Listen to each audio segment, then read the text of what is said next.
I hope you're all doing well. Welcome to my Fab Life channel. My name is Taiye Brown. I like to make videos on both luxury high-end pieces as well as high street pieces, but more importantly, it's all about how the two merge together. Do check out my Instagram. I have a whole stories and highlights on amazing designer dupes that are from the high street, not replicas, but from reputable brands like Zara and H&M, Mango, and so on. Today's video is the 10 style icons of 2020. So firstly, I have to give credit where credit is due. I got this idea after receiving a Harrods newsletter of all things in my email. I'm putting my own little spin on it because honestly some things were not my personal style. For example, I know this might be controversial, but the Balenciaga Triple S trainers, you know, those big chunky trainers, that for sure is not my style. So I have narrowed it down to 10. So without further ado, let's get started. So the first style icon, according to the Harrods newsletter, and now according to Taiye Brown, is of course a little black dress.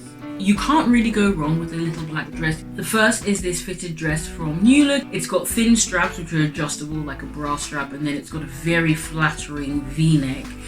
It's quite fitted and it goes more of a midi length, and I've got a lot of good wear out of this dress. And the second dress is this beautiful dress with short sleeves and then goes into a fuller skirt. This is such a beautiful dress, a little bit more conservative I would say in its style. And this was actually, I think, one of the very first items that I purchased from the brand Shein. And when I received it, I was very, very pleasantly surprised. In conjunction with the little black dress is my number 2, which is the little white dress. A little white dress is something that I cannot live without, especially now in the spring summer. I've got this very simple t-shirt style dress, very flowy. I did feature this in a video already, which was taking one white dress and styling it 8 different ways. I'll link it up in the iCards and down in the description box. But you can see how a little white dress becomes such a great fresh canvas to add a pop of color to your outfit. The next item that was featured in the newsletter was the Balmain Power Blazer. Talk about power dressing at its absolute finest. So here I'm going to show you one of the dupes that I featured in my first, I think, designer dupes video. It is this beautiful black blazer from Mango. It's quite a fitted jacket, so it's very much playing on that female shape and female silhouette. So if you're wearing a very floaty feminine dress, adding something like this just absolutely tops it off. But equally, if you wanted to wear with a pair of jeans and a white t-shirt or work trousers and a blouse, it is so versatile. This I think was £70 and it's been worth every penny.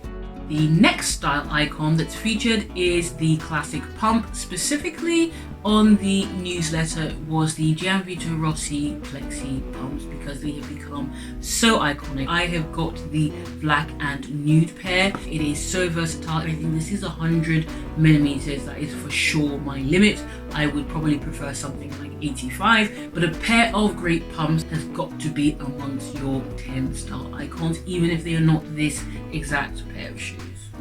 Another pair of shoes that was featured, so in at number 5 was the Gucci Horsebit loafers. I've taken the liberty to change that into any flat loafer or mule. I've got this white pair from ASOS. I love these, and I think white is so appropriate for spring summer. So anything really with that gold detailing on the shoe, it just adds that classic touch to an outfit, and it's those little details that I like to look out for that help elevate an outfit.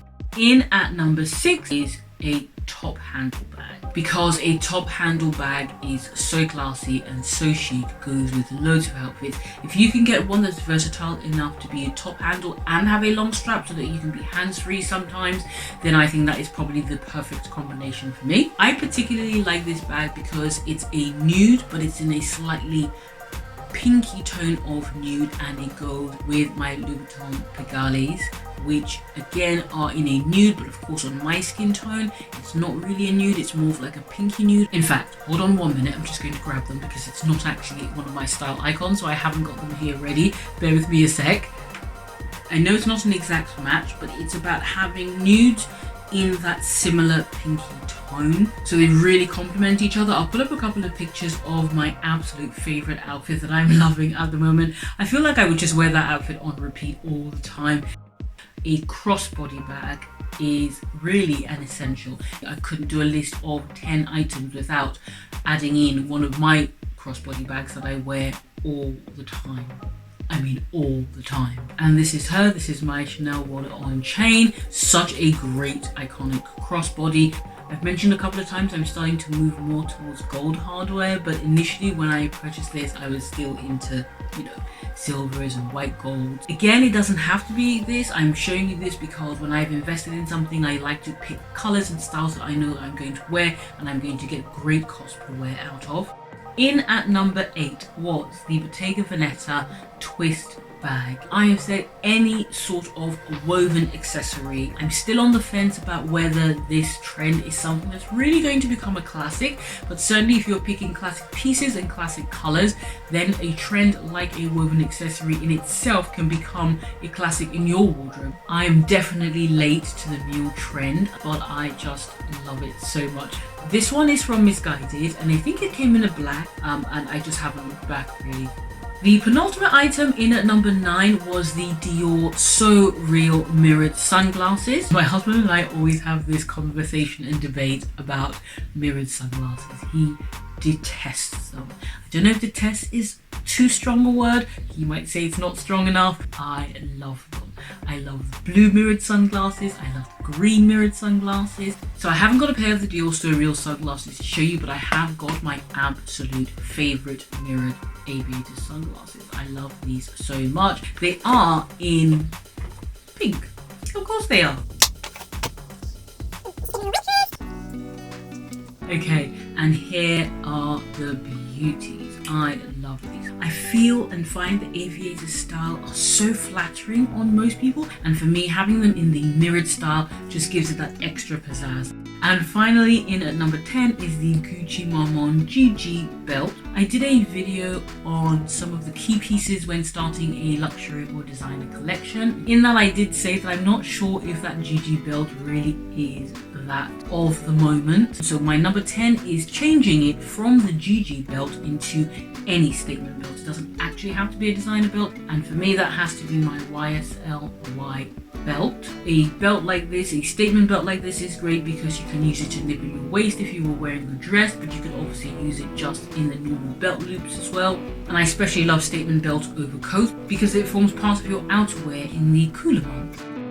So my loves, I hope you found this video interesting. Thank you so much for watching. If you are interested in those designer dupe videos that I was talking about, then check out this video here, which I'm sure you'll love. Thank you so much for watching. Take care and I'll see you soon.